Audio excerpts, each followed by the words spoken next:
All right, guys. It is podcast time.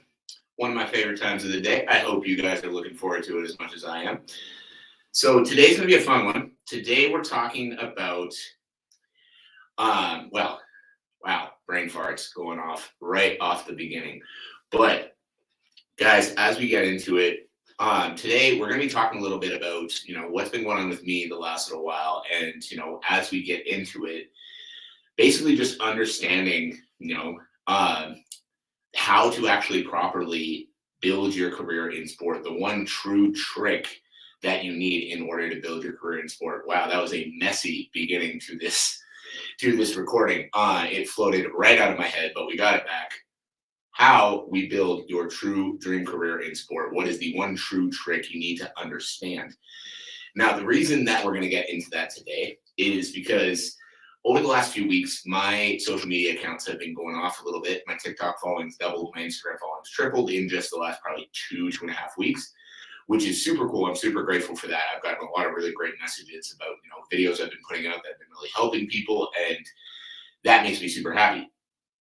On the flip side, I've also been getting a lot of messages of people talking about how the videos I put out are stupid because, this professional athlete or that professional athlete thinks differently than I do. So we're just going to address that a little bit in the show today. So let's get going. Let's get into it. And we're going to go in 3, 2, 1.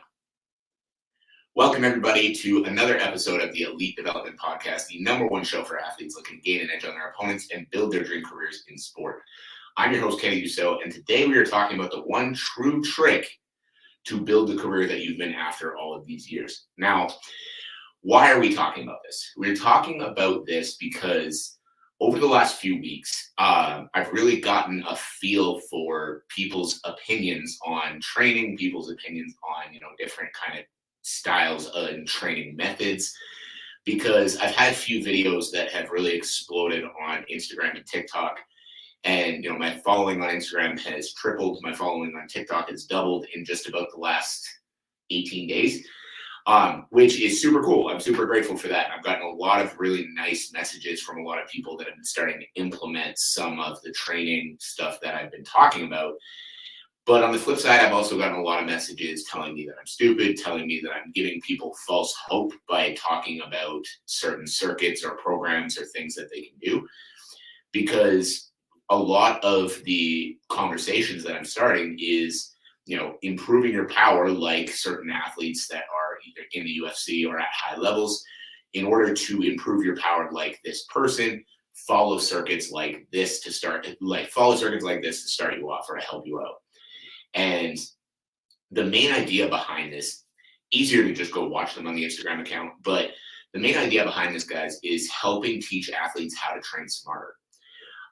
So I wanted to start the podcast by just letting you all know there is no magic circuit that is going to turn you into a specific athlete. However, if you learn to train your power smarter, you're going to develop a lot more power, which is going to give you the ability to knock more opponents out, which is similar to knockout artist athletes in the UFC. Now, on top of that, you also need to train your skills. I know that's shocking. I know a lot of people that on those videos have commented actually telling me that if you only do these circuits, you're not going to be a UFC champion. And yeah, no fucking shit. But that is the age of the internet, and that is the world we live in. So the big thing that I wanted to touch on with that is, a lot of these comments coming in telling me that I'm giving people false hope by explaining to them how to train more efficiently and train more effectively, which I think is kind of silly. And the main point behind the videos is helping you learn how to train smarter. And the reason this is so important, guys, is because a lot of the people in those comment sections that are saying not even necessarily negative things, but just not positive things, we'll say. A lot of the people that have, the opinions like that, basically what their thoughts are that I'm not, like, all you need to do is just grind hard, and then that's going to push you towards those UFC dreams, or that's going to push you towards higher levels in your sport. Just grind hard, grind hard, grind hard. And honestly, what I want to really make sure we get across in this episode, and apparently my brain's been a little all over the place here. What I want to really make sure we get across in this episode is that grinding hard welcomes you to the arena. Grinding hard doesn't separate you from the pack. You know, people talk about top level athletes and their work ethic, and they're like, oh yeah, like, you know, they work so hard, that's why they win. And guess what? You're probably not going to be able to outwork them because they're probably doing more than you're going to be able to do. Now, does that mean that you shouldn't try to push hard? Does that mean that you shouldn't try to work as hard, if not harder than them? No, of course not. But hard work welcomes you to the game. Hard work gives you a chance. The quality of the work and improving what you're doing is what's going to allow you to separate. If you and 5 athletes all have the same skill set, but then you're able to make your strength and conditioning more efficient, get you better results that apply back to the sport in less time and with less effort, then you're going to move forward faster than the one who's grinding themselves into the floor with 10-kilometer runs every single day and still not seeing great improvements to their cardio. It's just a fact, because you're both working hard, but you're getting better results in less time from the hard work that you're doing. Now, my goal with any of those videos, any of the things that I'm putting out, is to explain and to show you guys how to train smarter, to explain and to show you guys things that you can do differently than a lot of people will show you that will get you better results faster coming back directly to the sport. And one of the other complaints that I get quite often, which I think is hysterical, is that I'm not a UFC fighter, therefore I shouldn't be talking about training for MMA fighters. Now, you guys, anybody who said something like that on one of the videos, I hope you understand that UFC fighters and, you know, high-level MMA fighters hire strength and conditioning coaches to teach them this stuff. It's not up to the athlete to understand the intricacies of training the energy systems. It's up to the coaches. And then the coaches implement it with the athletes, and then the athletes see the results, and then the athletes go out and compete, and they're better because of the information that the coaches gave them. So many people that ask, you know, well, you know, like, who are you to be talking about this when you never even fought in the UFC? Yeah, you're correct. I didn't. But the whole time that everybody else has been training to fight in the UFC, I've been studying exercise science. I've been studying conditioning. I've been working with athletes, helping them improve their conditioning. So the whole time that you've been doing this one thing, I've been doing this thing that you're now telling me I shouldn't talk about because I didn't do this other thing. You know what I'm saying? That's like, when you really break it down, that's just fucking dumb. Now, like we were saying before, hard work welcomes you to the arena. Every athlete in the world that wants to make it anywhere understands they have to work hard, understands that they have to grind, understands that they have to push, understands that, you know, they need to continue to strive to do more, push harder, get better. But that will not separate you, because anyone else who has a chance of making it anywhere is doing that too. So you can sit here and say, I work harder than anybody, no one will ever outwork me. But guess what? In the gym down the road, there's someone else doing just as much as you saying, I work harder than anybody, nobody will ever outwork me. So what is it that's going to separate you? What is it that's going to be the key to achieving the career that you're looking for within your sport? And it's this: execution, continue to drive to actually improve quality, not just quantity of work. And then the daily habits that you execute on consistently that are going to drive you above the pack. Now, again, yes, the skills training, yes, the strength and conditioning, yes, the grind every day, et cetera, et cetera.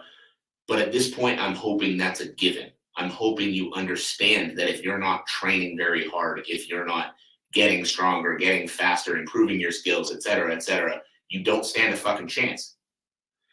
So now, what are you able to do that other people aren't doing? Well, they're stuck in the gym for an extra 3, 4, 5 hours, getting the same results that you got in less time because you were more efficient with your training. How can you better use that time in order to help yourself succeed better? Because guys, the other thing that I want to make sure I touch on there is the amount of hours you're in the gym does not play a factor. And I know immediately some people are going to hear that and they're going to be like, oh, are you telling us not to go to the gym? No, of course I'm not telling you not to go to the fucking gym. The hours that you're there don't matter. What you get done while you're there matters. So yes, you need to train hard. Yes, you need to be in the gym a lot. But the fact that you were there for 5 hours instead of 3 hours doesn't matter unless you got quality work in for those extra 2 hours. And a lot of the time, guys, it's not your fault. It's not a shot at anyone listening to this, but a lot of the time, the body can't get 5, 6, 7 hours of quality work in when you're pushing at a high intensity because that's just not how we're built. So instead, you're grinding through a half-ass workout that you have no energy to actually do. You're grinding through it anyway because you're thinking nobody's going to outwork me. Meanwhile, the other person that you're quote-unquote outworking is at home recovering from their quality workout that they got in less time. And now they're progressing faster than you, even though you're in the gym longer than them. So hopefully that makes a little bit of sense. Hopefully you guys are getting a little bit out of that already. But what I wanted to touch on more now is what are those daily habits that you can get into that are going to help push you above the pack. Now, plain and simple, little things. There's not one specific habit that's going to do it, but it's learning how to approach every day as an athlete. So number one, again, like I talked about, is learning how to train smarter. This does not mean not training hard. This just means better results, less time. And those videos I'm putting out where I'm talking about, build explosive power like this athlete, the goal is teaching you how to more efficiently build explosive power. Because again, the amount of reps you do doesn't matter. The result that you get from the reps you do is what counts when it comes back to your sport. So learning how to train more efficiently. Now you can get better results in less time, freeing up more time of your day in order to do other things. One of the big things, and this one I'm talking about because it actually just came up with an athlete today, is organization. I was talking to one of my athletes today, and he was talking about how he's transitioning from his job. And he mentioned that, he was really struggling with the transition. He just had a lot more on his plate with training time, with, the new work, with everything else that he's been doing. He had a lot more going on, and he was really struggling to get all of his strength sessions in and get to practices regularly because he was just slammed with clients and other things related to the job. So I showed him my Google Calendar, and I showed him how my days look. And not as like a flex on like, look how busy I am and I can still train. No, I showed it to him to say, the way that you're going to get around this is organization. It's not throwing it back and saying, well, I'll get back to training regularly when things calm down. Shit's going to get busy. It's going to happen.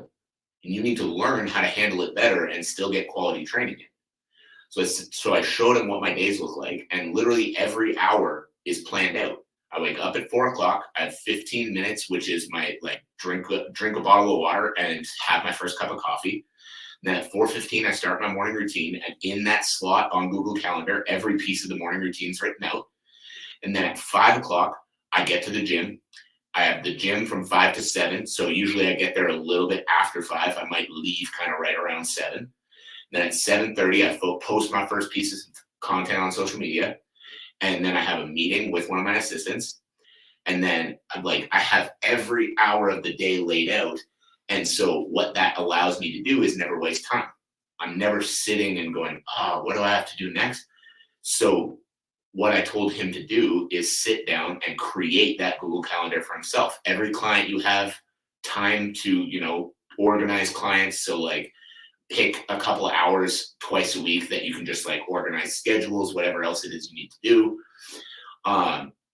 Other work, training, and then schedule in the strength sessions. So he was having trouble getting our training sessions in. So I told him, schedule them, have them in your calendar, and then non-negotiable, whatever days it ends up being, non-negotiable, this day, and this day, I'm doing my strength and conditioning. Anything work-related can wait. Anything MMA-related can wait. Whatever else I've got on my plate can wait. This is my time that I do this, period. And by scheduling it out like that, you're going to stop missing sessions. And again, by not missing any more sessions, you're going to start putting yourself back in that conversation. And again, starting to rise back through those ranks. So you guys see what I'm saying? It's one thing to grind really hard. It's one thing to do a lot of training. It's a whole other thing to better approach your week, to plan out when you're going to meal prep so that you always have food ready and you're never going off of fumes or never going off of, stopping at McDonald's on the way to the gym, which is also something I've seen before and something that you should never do. And it's just doing those little things that you don't see from other athletes and continuing to strive for that, which is what's going to be so important. Which brings me to the final point. I'm going to kind of circle back. One of the things on these videos that I've been seeing so often, so the one in particular that's really blown up, is talking about how conditioning is basically talking about how conditioning is more than just running. If you want good conditioning for a fight, it's not about how many miles can you put in the week. There's a lot more to it. Then I broke down the energy systems: anaerobic, alactic, anaerobic, lactic, aerobic. Now, guys, before I go any further, this is basic sports science. Like, this is not some wacky new training system that I've invented. Like, take 5 minutes on Google and Google search, what are the 3 energy systems of the body? You will find countless articles, whatever else it is, talking about these energy systems. This is not news. This is not different. Yet so many people are so stuck in their ways that the second they see, don't just go running all the time, their response is bullshit, and they move on. Now, this is one of the other things that you need to change if you want to reach the higher levels in your sport. If something goes against training that you typically do, or something goes against a belief that you have, listen to it. Because you're going to miss out on a lot of good information that can really help you if you just dismiss it as bullshit. Or if you take it completely out of context and you don't listen to what is actually being said. Now, that's not to say that every video on the internet is gold, and if you see it on the internet, you should definitely listen to it. But instead of just being like, he said don't run every day, fuck this guy, like, maybe listen and be like, oh, different energy systems of the body that play different roles in conditioning. Interesting. Maybe I should look into that. Because that's something that, again, first, this is not wacky new science. Like, this is well established and it works, period. Like, hard stop, end of story. I don't care what any pro famous boxer used to do. This is sports science. This is how the human body works. You're not different because you're a fighter. This is still going to work for you. Now, on that note, conversations that have started from those posts is, well, a lot of people run to harden their shins. And that was something that when I first started talking about conditioning in different ways and not just running, I hadn't come across as much yet. And I was like, oh shit, okay, I could see that. I still feel like there are more efficient ways to go about working on hardening your shins than going for 10-kilometer runs every day, like I see a lot of athletes do. But still, the point stands that if you're trying to improve your conditioning for fighting, you shouldn't just be running all the time. So yes, running might have its value with the hardening your shins, whatever else it is you're doing, but it still shouldn't be your primary conditioning tool like it is for so many athletes. On top of that, like, one of the examples I always like to come back to with this, for the longest time, I had this bias against agility ladders because somebody showed me an agility ladder, and agility ladders do not make you more agile. I just want to make sure people know that. You're practicing a pattern. And agility is being able to react to what's in front of you. And if you just know exactly what to do, you're not being more agile, you're just improving foot speed. So I had a big bias because I always thought, I was like, they don't make you more agile. What a stupid tool. It doesn't work. And then I had a friend of mine, Jeff Lavecchio. He coaches hockey players, super smart guy. If you don't know him, you should look him up. And he talked about the same, he was using agility ladders in one of his sessions. And he talked about the bias that so many people have against agility ladders. They're like, yeah, people hate these because they're not good for agility. And he said, yeah, I agree. But they're a great way to warm up, get yourself practicing a pattern, get yourself trying to move faster, repeating an effort, getting your heart rate up. And I thought, oh shit, instead of being so biased against agility ladders because someone told me once, hey, agility ladders don't make you more agile. And I was like, wow, that's stupid. Why would anybody use them ever? by simply having my perspective changed, I realized that I don't use agility ladders for what I thought they usually would be used for, but they're a great tool if you use them effectively. And that helped me level up as a coach, just like opening up your mind to things like, hey, you shouldn't be running every single day for kilometers upon kilometers upon kilometers. And you should actually try doing different types of training. Here's why. Instead of just being like, well, he said something that I haven't heard before, so fuck this guy. Listen to it, understand it. And if you disagree, that's another story. But if you don't actually listen to it in the beginning, now you're going to miss out on a shit ton of information that could drastically help you improve your career. So guys, that is it. That is all. The one true key to improving your athletic performance, your athletic career, and building the career that you want is continuing to strive for improvement, continuing to find new ways to get better results faster, and keeping an open fucking mind. Now, yes, also training your skills and all that stuff too, but we should all know that by now. Now, I hope you guys got some value from this. If you did, I'd love to know what it is. Make sure to drop me a message, drop me a comment. If you're here live, drop me a message on any of my social media platforms. The ways to do that will be all linked in the show notes below. I appreciate you all so much for tuning in, whether you're here live or back on the podcast, the YouTube channel, wherever else. I hope you have a fantastic rest of your day, and I'll catch you all on the next episode.